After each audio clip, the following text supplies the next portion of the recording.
You want to know what happened tonight? A military helicopter landed on the roof of Mercy General, and the pilot refused to speak to anyone except a woman who was, at that exact moment, being told to go fetch more bedpans? Stay with me until the very end of this one, because this story does not go where you think it goes. Drop your city in the comments. I want to see how far this thing travels. And if you've ever been the quietest person in the room who turned out to be the most dangerous one, hit like right now, because this story is for you. Here's what the staff of the Mercy General Emergency Room saw when they looked at Nora Voss, a 34-year-old night shift nurse with short-cropped dark hair, no jewelry, no makeup, no small talk. She wore plain scrubs, kept her badge clipped to her left breast pocket, and moved through the ward with the kind of economy that people mistake for slowness. She never raised her voice. She never laughed at the doctor's jokes. She ate her lunch alone in the stairwell and drank her coffee black and cold because she never had time to drink it while it was hot. Here is what they did not see. The 4 years she spent as a flight medic with the 160th Special Operations Aviation Regiment, the unit the Army calls the Night Stalkers. The 2 combat deployments. The classified operations she will never be able to describe at a dinner table. The hands that had kept men alive in the back of a Black Hawk helicopter at 11,000 feet in the dark over terrain that does not appear on any tourist map. They did not see any of that. What they saw was a bedpan request. And then the helicopter landed. Chapter 1. The quietest person in the room, the Mercy General Emergency Room, sat at the edge of a mid-sized city in the kind of neighborhood where the streetlights worked, but nobody walked under them after 9. The building was a squat, beige brick structure with a loading dock on the south side and a helipad on the roof that had not been used in 11 months, not since the last trauma transfer to the University Hospital downtown. Nora had worked the night shift there for 14 months. She had applied for the position the week she separated from the Army, driven to the hospital in her 12-year-old Civic, parked in the back, walked in, and sat down across from the nursing director, a compact, high-energy woman named Diane Cho, who had looked at Nora's resume and said, "You were a medic?" And Nora had said, "Flight medic," and Diane had said, "Same difference." And Nora had decided not to correct her.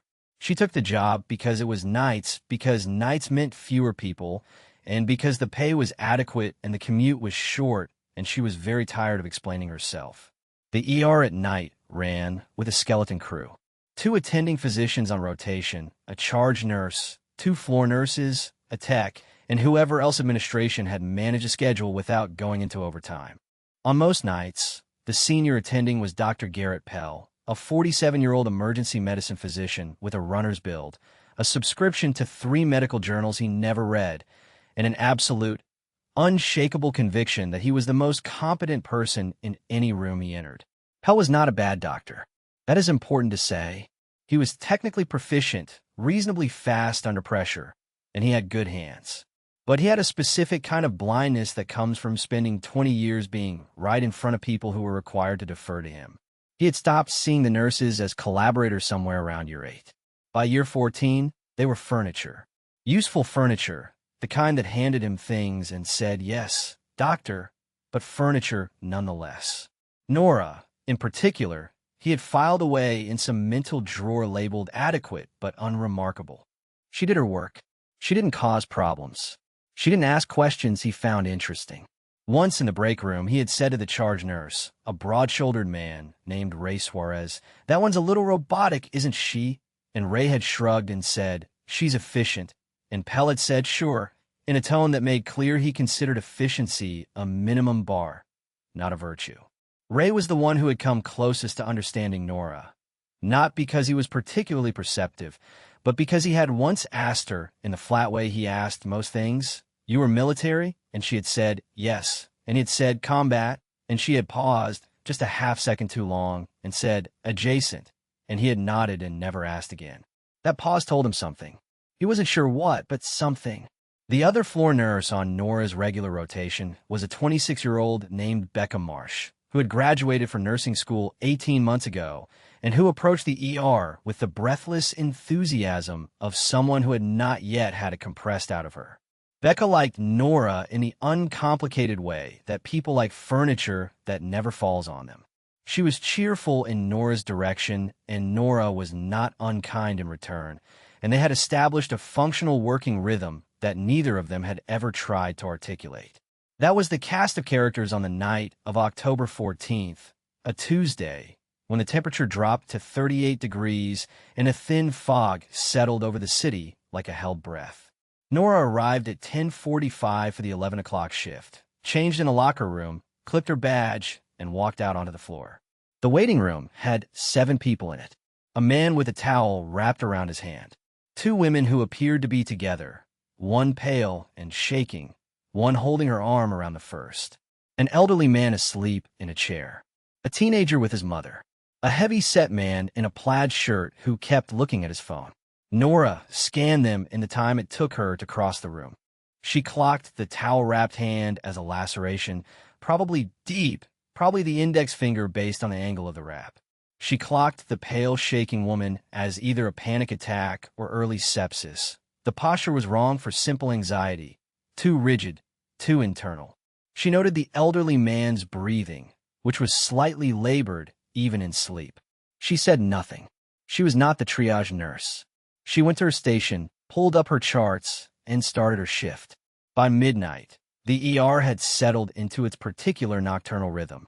The laceration came back as a severed tendon, which Pell handled efficiently. The pale woman was sepsis, early stage, and Nora had flagged it to the charge nurse at 11:22, 7 minutes before the triage nurse had gotten there, which Ray had noted and Pell had not. The elderly man had been admitted with a cardiac event that Nora had mentioned to Becca at 11:40, again without anyone asking her opinion. At 12:38, Pell walked past Nora's station, glanced at the chart she was updating, and said, without slowing down, "Voss, we need the supply room restocked and bed 4 needs fresh linens." Nora looked up. "I'm in the middle of a medication reconciliation for the patient in bed 7. Pell didn't stop walking. "Becca can finish that. I need the supply room." Nora set down her pen. She looked at Becca, who was already moving toward bed 7 with the expression of someone who has learned to absorb friction without comment. Nora went to the supply room. She was there, counting gauze rolls, when the radio on the wall crackled. Chapter 2. The call that changed everything. The radio in the Mercy General ER was a relic, a wall-mounted unit that had been there since the building's last renovation in 2009 and that most of the staff treated as background noise. It connected to the regional emergency dispatch system and to the hospital's own communication network, and on most nights it produced a low, steady murmur of codes and coordinates that nobody listened to closely. At 12:41, it stopped murmuring and started talking. The voice on the other end was clipped, professional, and carried the particular flat effect of someone trained to communicate in high-noise environments. "Mercy General, this is Army Medical Evacuation. Call sign Reaper 22. We are inbound with 1 critical casualty, military personnel, classified injury profile. ETA 11 minutes. Requesting immediate activation of Trauma Bay and direct contact with any staff holding active TCCC certification. Repeat, we need TCCC qualified personnel on the roof. Over. TCCC. Tactical Combat Casualty Care." It was not a certification that appeared on most civilian hospital rosters. It was the military's framework for trauma management in combat environments, and it was not the same thing as standard trauma nursing, not even close. It assumed different equipment, different priorities, different decision trees built for situations where you could not simply call for backup because there was no backup coming. Ray Suarez picked up the radio handset. "Reaper 22, this is Mercy General receiving. We copy your ETA. Trauma Bay is activating. Regarding TCCC certified personnel, we are a civilian facility. I'll need to check our roster. Can you clarify the nature of the injury profile?" There was a pause. Then the voice said, "Negative on injury profile details at this time. Casualty is a federal asset. We need someone who knows what they're looking at. Do you have anyone with combat medical experience?" Ray looked around the room. Pell was already moving, pulling on gloves, already in the mental posture of the physician who would lead this. Becca was at the supply cart, her eyes wide. The tech was on the phone. Ray's gaze moved to the supply room door. He walked to it and pushed it open. Nora was standing at the shelf, a box of nitrile gloves in one hand, a clipboard in the other. She looked at Ray. Ray looked at her. "You have TCCC certification," he said. She set down the clipboard. "Current. There's a military medevac inbound. 11 minutes. They're asking for combat medical personnel." Nora was already moving past him before he finished the sentence. She walked to the radio, took the handset from Ray's hand without asking, and keyed it. "Reaper 2-2, this is Mercy General. I have current TCCC certification and 4 years as a flight medic with SOAR. What are you bringing me?" The pause on the other end was longer this time. Then a different voice came on. Older, rougher, with a particular cadence of someone who had spent a long time giving orders in loud places. "Say again your SOAR affiliation." 160th Special Operations Aviation Regiment. "I separated 14 months ago. I am currently the most qualified person in this building for whatever you're carrying. Tell me what I'm dealing with." Another pause. Then, penetrating abdominal trauma, possible tension pneumo developing on the right side. He's been in the field for 40 minutes. "We got a chest seal on, but pressure's dropping. He's conscious but fading. We need someone who's managed a PTX in the back of a bird." Nora's voice did not change. "I've managed 3. What's your blood supply situation?" 2 units ONEG on board, 1 already hung." "Okay, keep the chest seal vented. If he starts to deteriorate before you land, needle decompression, second intercostal space, mid-clavicular line, you know the protocol. I'll be on the roof." "What's his name?" "We call him Chalk." "I'll be there." She set down the handset. The supply room was behind her. The ER was in front of her. Dr. Garrett Pell was standing 6 feet away, gloves on, stethoscope around his neck, and he was looking at her with an expression she had never seen on his face before. It was not quite recognition.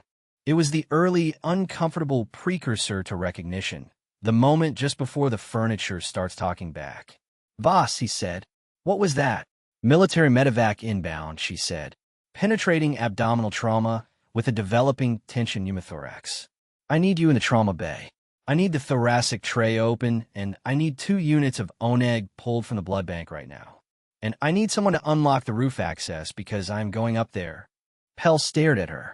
In 14 months, she had never spoken to him in that register. Nobody had, not in this building. It was not rude. It was not aggressive. It was simply the voice of someone who has assessed the situation and is now issuing instructions that are not optional. He said, "I'm the attending on, I know," she said. "I need you in the trauma bay. Can you do that?" He opened his mouth, closed it, nodded. Ray Suarez, who had been watching all of this from 3 feet away, later said it was the single strangest moment of his 12-year nursing career. Not the helicopter, not the patient. The moment Garrett Pell nodded at a floor nurse like she had just given him an order he intended to follow. Nora was already at the elevator. Chapter 3. Rooftop. The roof of Mercy General was not designed for comfort. It was a flat expanse of weathered concrete and HVAC equipment, marked with a faded orange H at its center, ringed by a low parapet wall, and illuminated by 2 floodlights that threw hard shadows in every direction. The fog had thickened since midnight. It moved in slow, deliberate layers, and the cold had settled into the kind of damp that gets into your joints. Nora stepped out of the rooftop access door at 12:49. She had a trauma bag over one shoulder, pulled from the ER's emergency supply cabinet. She had checked it in the elevator. Chest decompression kit, tourniquet, hemostatic gauze, airway kit, blood pressure cuff, pulse oximeter, 2 4-lines, saline. Not everything she would have wanted. Enough. She stood at the edge of the helipad and listened. She heard it before she saw it, the particular rhythmic percussion of a Black Hawk's rotor, that heavy, syncopated beat that she had spent 4 years falling asleep to, and waking up to, and working inside of. It was a sound that lived in her sternum.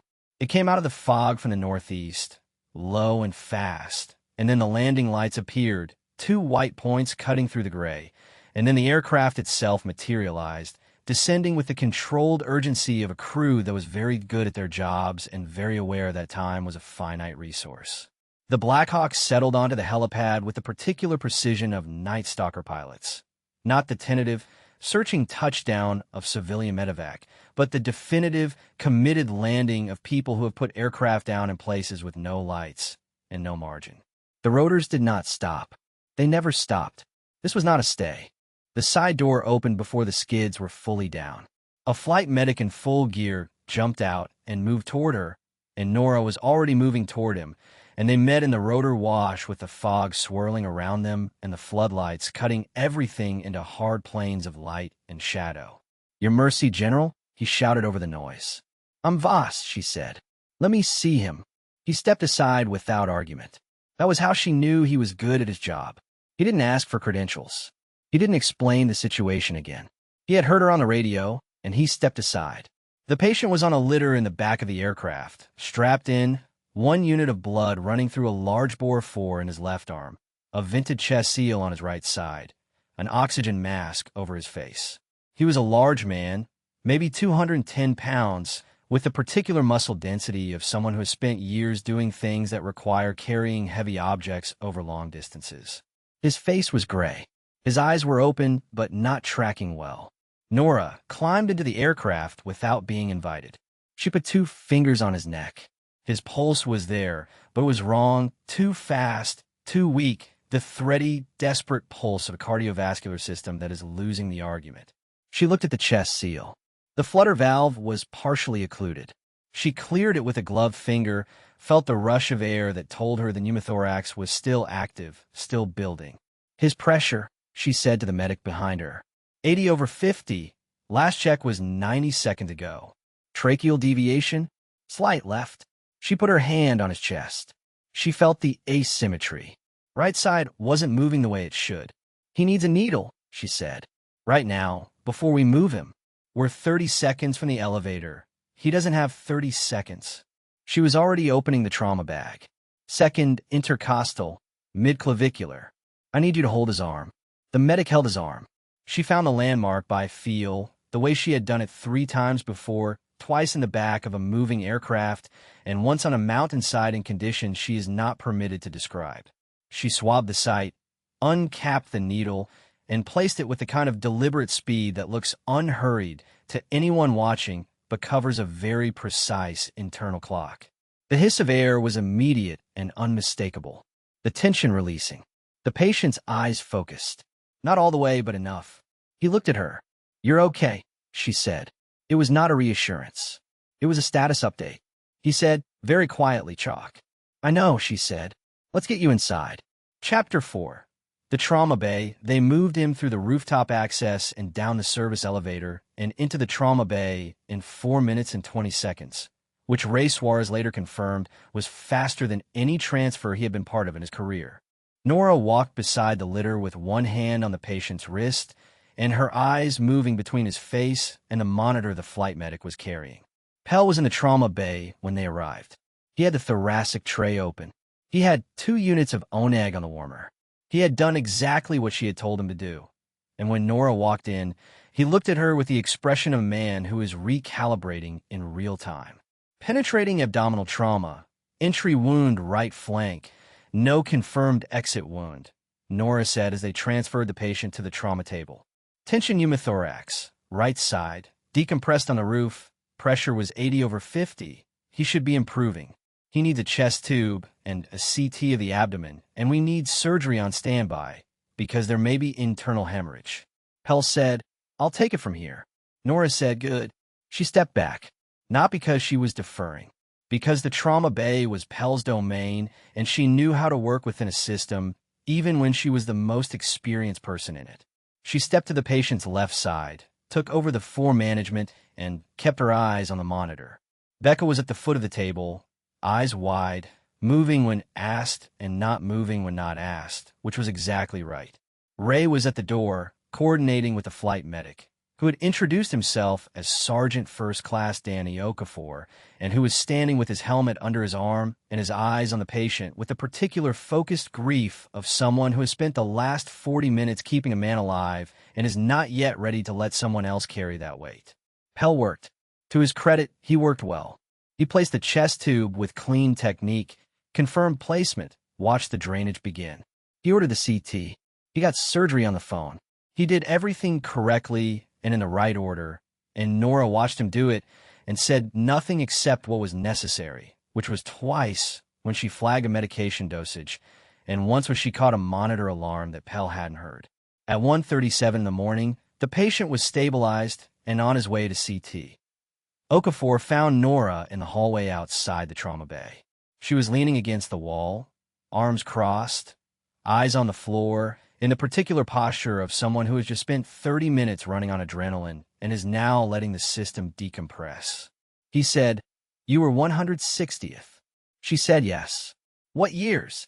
She told him. He was quiet for a moment. Then he said, "You were on Kestrel flight." It was not a question. She looked at him. "I know who you are," he said.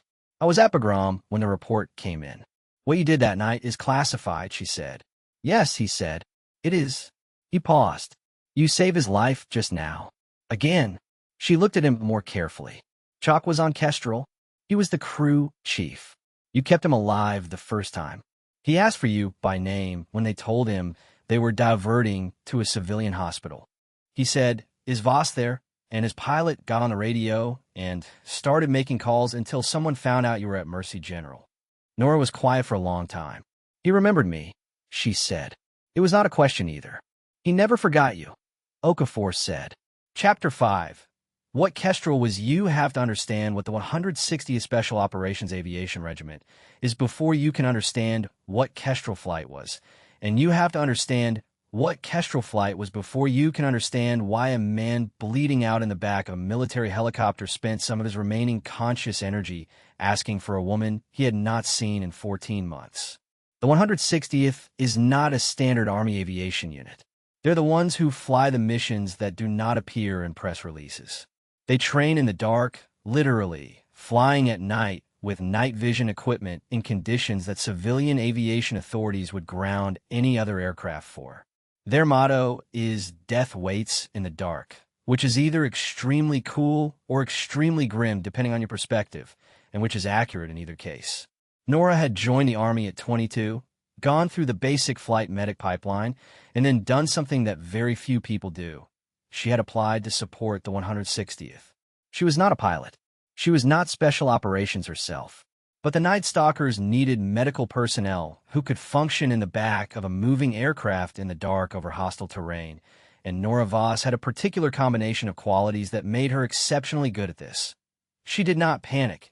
She had fast hands. She could work by feel in total darkness. And she had the ability to make rapid clinical decisions without access to the equipment or the team she would have in a hospital.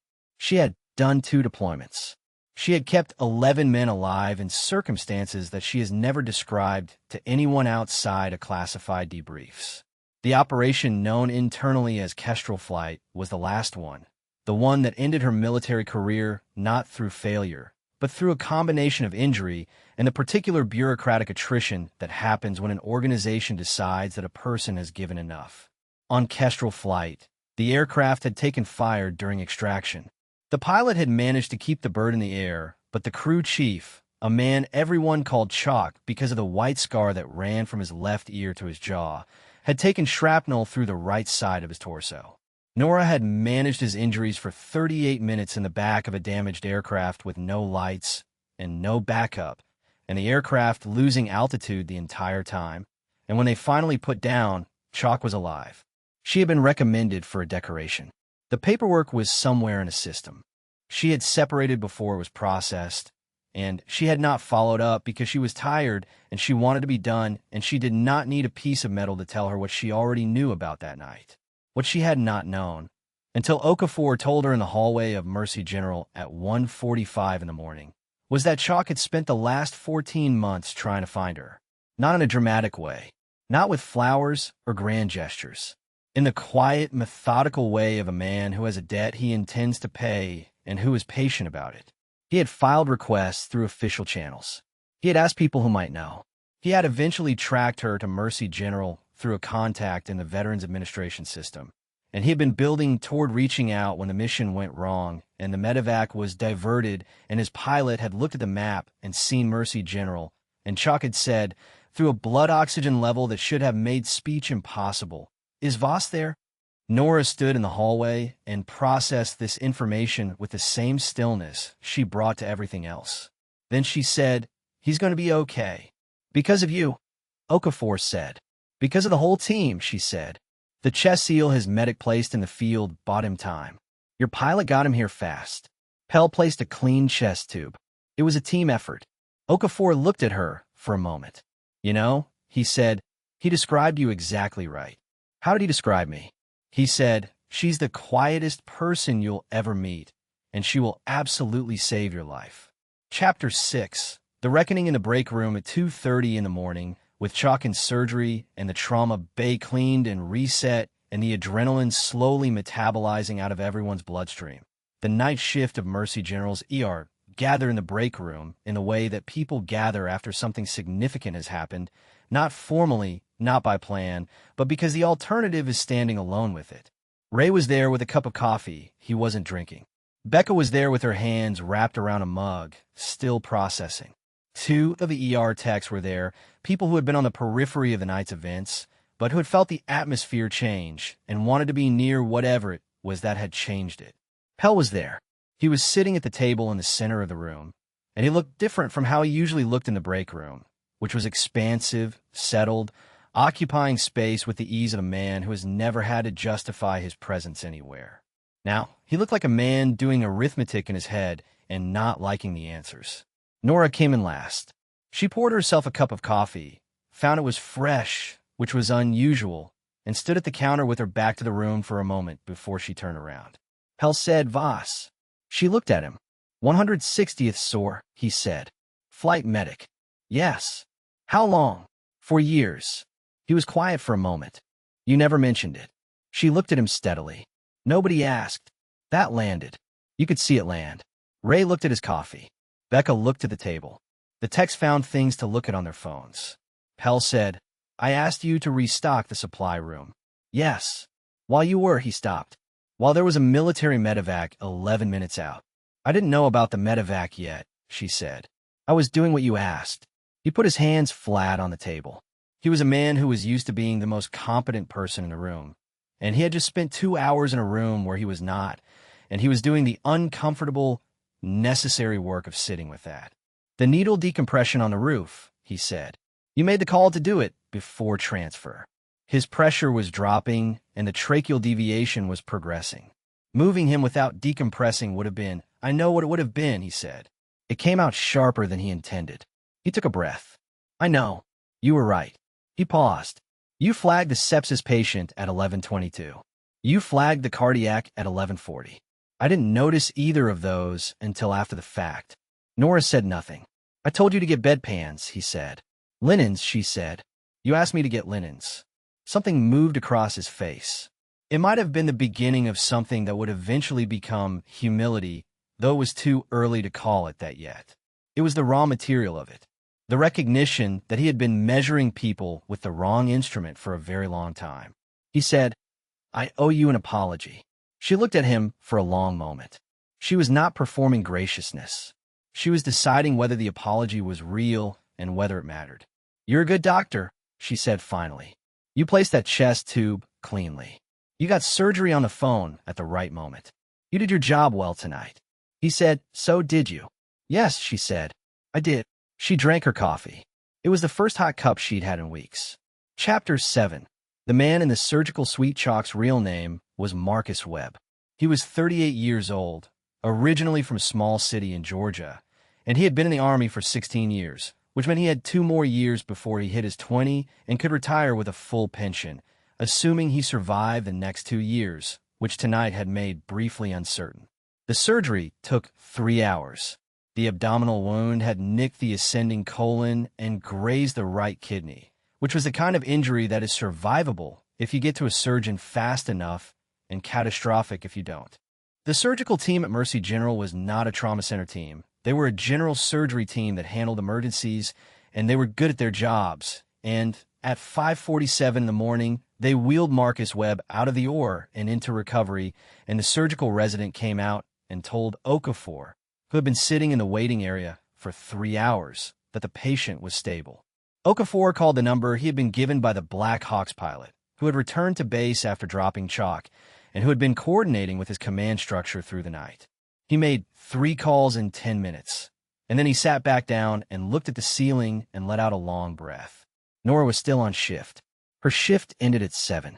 It was now 6:15, and she was at her station doing the documentation that accumulates during a night like this, the careful, meticulous recording of times and doses and decisions that is the invisible architecture of medical care, the thing that nobody sees, but that matters enormously.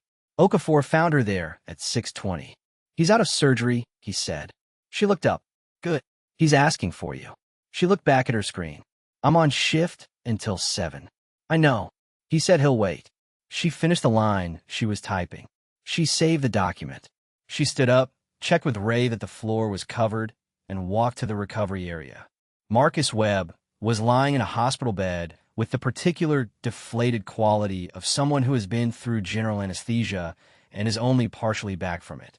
He had tubes and monitors attached to him in the way that post-surgical patients do, and his color was better than it had been on the roof, which was not a high bar, but was a meaningful one.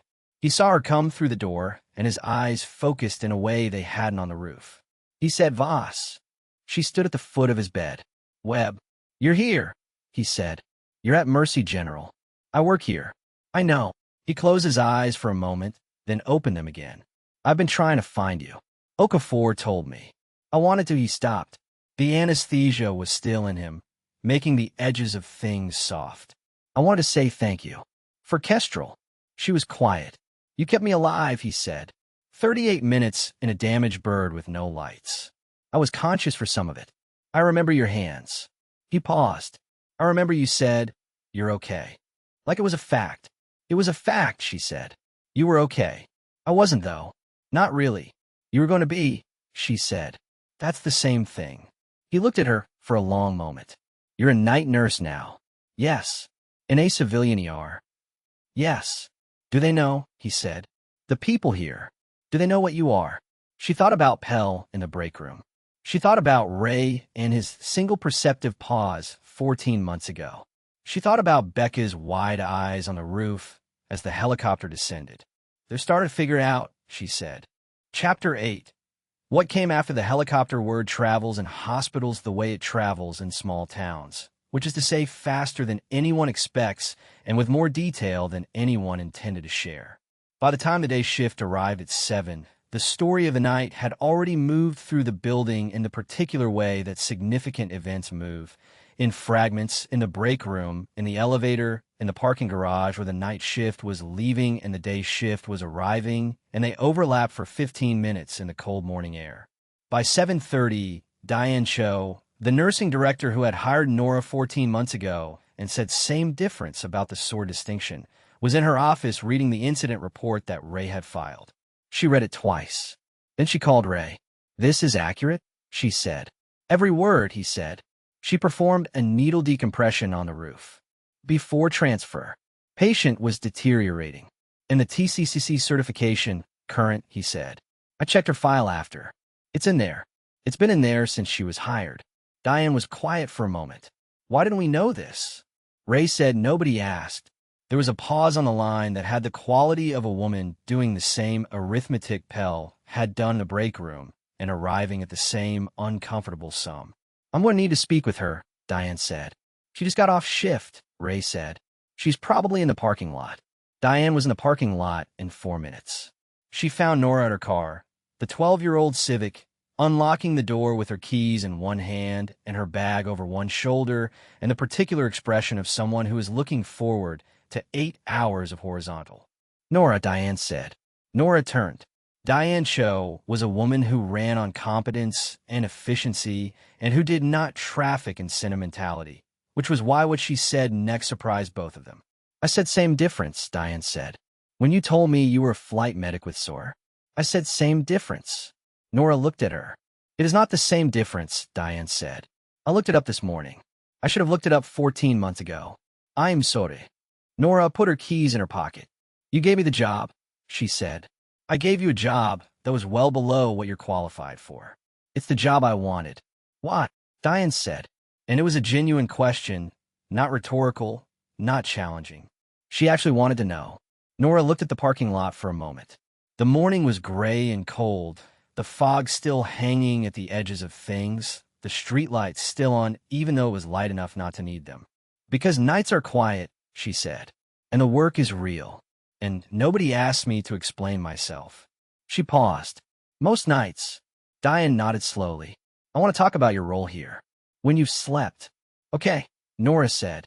Not a demotion, Diane said quickly. The opposite. Nora looked at her. I don't need a title. I know, Diane said. But I need you to have the authority that matches what you're actually doing. Because last night you saved a man's life, and technically you were on supply room duty. Nora almost smiled. It was not quite a smile. It was the ghost of one, the suggestion of one, in the corners of her mouth and the slight relaxation around her eyes. I'll come in Thursday, she said. We can talk. She got in her car and drove home. Chapter 9. The institutional rot underneath here is the thing about Mercy General that the story of one remarkable night almost obscures. The problems that allowed Nora Voss to spend 14 months being sent for bedpans and linens were not unique to Mercy General. They were structural. They were systemic. They were the accumulated sediment of a healthcare culture that had spent decades building hierarchies around credentials and titles and the particular social performance of authority, and in doing so had created a system where the most qualified person in a room was not always, or even often, the person whose opinion was sought. Nora knew this. She had watched it from the moment she walked onto the floor. She had watched physicians dismiss nursing assessments that were correct. She had watched charge nurses override floor nurses who had caught things that charge nurses hadn't. She had watched the entire elaborate performance of institutional rank play out in the background of actual patient care. And she had made a decision early on to work within it rather than against it, because she was tired and because she had learned in the Army that you pick your battles and you win the ones that matter. The battle that mattered, the one she had been quietly winning for 14 months, was patient outcomes. She had flagged the sepsis case at 11:22. She had flagged the cardiac at 11:40. She had caught a medication error in the first week of her tenure that she had corrected without making a production of it. She had done these things without credit and without complaint because the patients got better, and that was the point. But the night of October 14th exposed something that the hospital administration could not simply absorb and move on from, because it was now documented in an incident report, and it was now known to the military personnel who had been in the building, and one of those military personnel had, by 8 in the morning, made a phone call to a contact in the Department of Defense's Medical Oversight Division, not to cause trouble, but because he was a thorough man and he believed in following up. The contact's name was Colonel Adrian Marsh, no relation to Becca, a physician and military administrator who had spent 20 years thinking about the intersection of military and civilian medical systems. She received Okafor's call at 8:15 and listened to the account of the previous night with the focused attention of someone who is simultaneously processing the immediate story and its broader implications. She asked 3 questions. The first was about Nora's certification status, which Okafor confirmed was current. The second was about the incident report, which he confirmed existed and was accurate. The third was about the hospital's awareness of Nora's qualifications at the time of hiring. When he told her about Diane's same difference comment, Marsh was quiet for a moment. She's been there 14 months, she said. Yes, ma'am. And nobody knew what they had. No, ma'am. Marsh said, I'm going to make some calls. Those calls, over the following week, resulted in 3 things. The first was a formal commendation for Nora Voss, processed through channels that had been stalled for 14 months, finally moving. The second was a review of Mercy General's credentialing and skills assessment process, which turned out to be significantly less rigorous than it should have been, and which resulted in a policy revision that was neither dramatic nor headline-worthy, but that would, over time, change how the hospital understood the people it was hiring. The third was a conversation between Colonel Marsh and Diane Cho that lasted 45 minutes and that Diane later described as the most uncomfortable and most useful professional conversation of her career. Pell, for his part, did something that nobody expected. He requested a meeting with Nora the following week, not through Diane, not through HR, but directly in the break room, over coffee, and he asked her to walk him through what she had observed in the ER over the past 14 months. Not defensively, not as a performance of humility, as a genuine inquiry from a man who had realized that he had been operating with significant blind spots and who was, at 57, still capable of deciding that this was unacceptable. She talked for an hour. He listened. He took notes on a legal pad, which was not something anyone had ever seen him do in a break room before. At the end, he said, "Why didn't you say anything sooner?" She looked at him. "Would you have listened?" He thought about it honestly. "Probably not," he said. "That's why," she said. Chapter 10. The quiet afterward. Marcus Webb spent 11 days at Mercy General. He was moved from recovery to a private room on the 3rd floor on day 2, and by day 4 he was sitting up and eating and arguing with the physical therapist about the pace of his recovery, which the physical therapist later said was a very good sign, because patients who argue are patients who intend to get better. Nora visited him twice. Not as his nurse. She was not assigned to his floor, but as herself, which was a distinction she was still learning to make. The first visit was brief. She checked his chart without being asked, noted that his drain output was decreasing appropriately, told him he looked better, and left. He watched her go with the expression of a man who has something more to say and is being patient about when to say it. The second visit was longer. It was on day 8, a Thursday afternoon, and she came in civilian clothes because she was not on shift, which was unusual enough that the floor nurse did a double take when she walked past. She sat in the chair beside his bed. He was reading something on a tablet, and he set it down when she came in. They talked for a long time. Not about Kestrel, not about the night he arrived, but about the things that people talk about when they have been through something significant together and are now on the other side of it. He told her about his family in Georgia, his mother who still made him call every Sunday, his sister who had 2 kids and a house with a big yard and who kept telling him to get out of the army and come home. He asked about her life, and she told him about the Civic in the apartment with the one window that faced west, so she could watch the sunset before her night shifts and the coffee she drank cold because she never had time to drink it hot. He said, "You like it here?" "The ER." She thought about it. "I like the work," she said. "I like that it's real. Something is wrong, you fix it, or you do your best to fix it. There's no ambiguity in it." "There's plenty of ambiguity," he said. "Less than other things," she said. He was quiet for a moment. "They're processing your commendation," he said. "From Kestrel. I made some calls." She looked at him. "You didn't have to do that." "I know. I don't need a medal." "I know that too," he said. "But the record should be accurate. What you did should be on the record." He paused. "You've been invisible long enough." She looked at the window. The afternoon light was coming in at a low angle, the way it does in October, throwing long shadows across the floor. "I chose to be invisible," she said. "I know," he said. "I'm not saying it was wrong. I'm saying it's okay to be seen now. If you want to be." She thought about Pell with his legal pad. She thought about Diane in the parking lot saying "same difference" and then saying she was sorry. She thought about Ray, who had known something for 14 months and had had the decency not to pry. She thought about Becca's wide eyes on the roof as the Black Hawk descended through the fog, the rotors beating that rhythm she felt in her sternum, the landing lights cutting through the gray.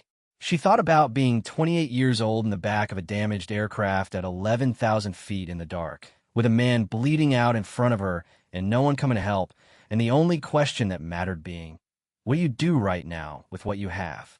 She had answered that question. She had answered it again on the roof of Mercy General. She would answer it again on some future night, in some future crisis, because that was the nature of the work and the nature of who she was. "I'm not going anywhere," she said. "Good," he said. She stood up. She straightened his blanket in the efficient, unsentimental way she did everything, and she picked up her jacket, and she walked to the door. "Voss," he said. She turned. "Thank you," he said. "Both times."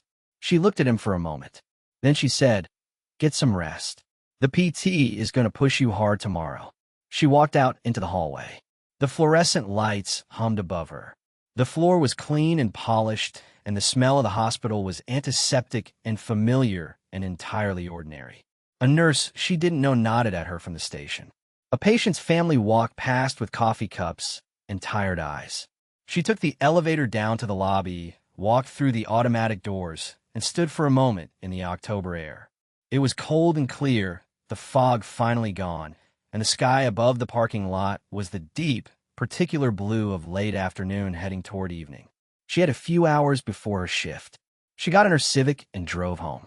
On her kitchen counter was a cup of coffee she had poured that morning and forgotten. She picked it up. It was cold. She drank it anyway. Some things you don't need to change. Some things you just need to understand for what they are. Evidence that you were moving, that you were busy, that the work was real and the night was long and you were there for all of it, quiet and steady and entirely present, doing what needed to be done. That is the whole story of Nora Voss. Not the medal, which came 3 months later in a ceremony she attended in her civilian clothes and accepted without a speech. Not the promotion, which Diane gave her with a title that finally matched what she had always been doing. Not even the night the Black Hawk landed. The story is the 14 months before it. The cold coffee in the supply room and the flag she raised that nobody credited her for, and the patients who got better because she was paying attention. The story is what happens when someone decides that the work is enough, that doing it right is enough, that being the most competent person in the room doesn't require being the loudest one. The story is what happens when the room finally catches up. If this story hits something in you, leave a comment. Tell me where you're watching from. Tell me if you've ever been the quietest person in the room. And if you know someone who shows up and does the work without needing the credit, share this with them, because this one is for them. Hit like, subscribe if you haven't, and I'll see you in the next one.